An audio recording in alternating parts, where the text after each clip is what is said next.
بسم اللہ الرحمن الرحیم۔ علامہ ابن جوزی علیہ الرحمہ لکھتے ہیں کہ اللہ عز و جل نے دنیا میں جو بھی چیز پیدا فرمائی، یعنی دنیا میں جو چیز بھی ہے وہ آخرت کا ایک نمونہ ہے، اور دنیا میں جو بھی کام پیش آئے، یعنی انسان کو کوئی بھی کام پیش آئے وہ بھی ایک آخرت کا ہی نمونہ ہے، جو بھی معاملات پیش آئیں وہ بھی ایک آخرت ہی کا ہی نمونہ ہے۔ اور حضرت سیدنا عبداللہ بن عباس رضی اللہ عنہما فرماتے ہیں کہ جنت کی نعمتیں صرف اپنے ناموں میں دنیاوی اشیاء کے مشابہ ہیں۔ جنت کی نعمتوں کی حقیقت دنیا کی چیزوں سے مختلف ہے، اور دنیا میں جاری معاملات میں سے ایک یہ بھی ہے کہ جو شخص ظلم کرتا ہے، یعنی جو شخص دنیا میں ظلم کرتا ہے تو اس ظلم کا بدلہ اسے دنیا میں ہی مل جاتا ہے۔ اور اسی طرح دوسرے گناہ، یعنی اگر کوئی شخص زنا کرتا ہے، چوری کرتا ہے، جھوٹ بولتا ہے اور ایسے گناہ کرتا ہے تو اس کا معاملہ بھی یہی ہے، یعنی ان گناہ کرنے والوں کا معاملہ بھی اس دنیا میں ہی اس کو سزا مل جاتی ہے، ان کا بدلہ، گناہوں کا بدلہ اس دنیا میں ہی مل جاتا ہے۔ اور اللہ تعالیٰ نے ارشاد فرمایا مَن یعمل سوءًا یجز بہ، یعنی جو شخص بھی برائی کرے گا وہ اس کا بدلہ ضرور پائے گا۔ اس آیت کا مفہوم یہی ہے کہ جو شخص گناہ کرتا ہے اور گناہ کرنے کے بعد اپنے دل میں یہ گمان کرتا ہے کہ میں نے گناہ کیا تھا لیکن مجھے کوئی سزا نہیں ملی، مجھے کوئی پریشانی نہیں ہوئی، مجھے کوئی نقصان نہیں ہوا، مجھے کوئی تکلیف نہیں ہوئی، نہ میرا مال کم ہوا، نہ میرے بدن کو کوئی نقصان ہوا، اگر وہ یہ سوچتا ہے کہ اسے کوئی سزا نہیں ملی، حالانکہ اس کا اپنی سزا سے غافل ہونا یہ بھی ایک قسم کی سزا ہی ہے۔ حکماء فرماتے ہیں کہ ایک گناہ کے بعد دوسرا گناہ کرنا پہلے گناہ کی سزا ہے، یعنی اگر کوئی شخص گناہ کرتا ہے تو اس کے بعد پھر وہ گناہ ہی کرتا ہے تو جو پہلے گناہ کیا تھا اس کی سزا ہی ہے، اس کا بدلہ ہی ہے۔ اور اگر کوئی شخص نیکی کرتا ہے تو اس کے بعد دوبارہ پھر اسے نیکی کی توفیق ملتی ہے تو وہ پہلی نیکی کی، یعنی اس کا بدلہ، اس کی یہ چھائی ہے۔ بعض اوقات گناہوں کی جلد سزا ملنے والی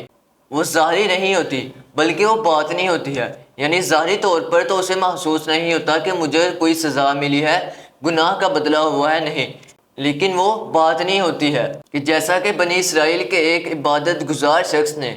بارگاہ خداوندی میں عرض کی کہ اے میرے رب، میں تیری کتنی نعمتوں کا شکر گزار نہیں کرتا، یعنی تیری کتنی نعمتوں کو جٹلاتا ہوں، اس کے باوجود تو مجھے سزا نہیں دیتا۔ جواب دیا گیا میں تجھے سزا دیتا ہوں لیکن تجھے اس کا احساس نہیں ہوتا۔ تمہارا اچھی اچھی چیزوں سے دور ہو جانا، رات کو عبادت کرنے سے دور ہو جانا، نوافل ادا کرنے سے دور ہو جانا، یہ تمہارے لیے سزا ہی ہے، اس گناہ کی سزا ہی ہے۔ جو شخص سزا کی اس قسم کے بارے میں غور کرے گا وہ اسے اپنی طاق میں پائے گا۔ یہاں تک کہ حضرت سیدنا وہب بن ورد علیہ الرحمہ سے پوچھا گیا کہ کیا کوئی شخص، گناہ کرنے والا شخص، اطاعت کی لذت پاتا ہے؟ ارشاد فرمایا گناہ کا ارتکاب کرنے والا تو دور، اگر کوئی شخص گناہ کا صرف اور صرف ارادہ بھی کرتا ہے تو وہ بھی اطاعت کی لذت نہیں پا سکتا۔ چنانچہ جو شخص اپنی نگاہ کو آزاد چھوڑتا ہے، یعنی وہ بدنگاہی سے نہیں بچتا، اپنی نگاہ کو محفوظ نہیں سمجھتا، اپنی نگاہ کو محفوظ نہیں رکھتا، یعنی وہ گندی گندی چیزیں دیکھتا ہے تو وہ شخص نگاہ عبرت سے محروم رہ جاتا ہے، یعنی وہ اچھے کاموں سے محروم رہ جاتا ہے۔ اسی طرح زبان کی حفاظت نہ کرنے والا دل کی صفائی سے محروم رہ جاتا ہے، اور جو شخص کھانے کی چیزوں میں شبہات سے نہیں بچتا تو اس کا دل سیاہ ہو جاتا ہے اور وہ رات کو عبادت کرنے سے محروم رہ جاتا ہے۔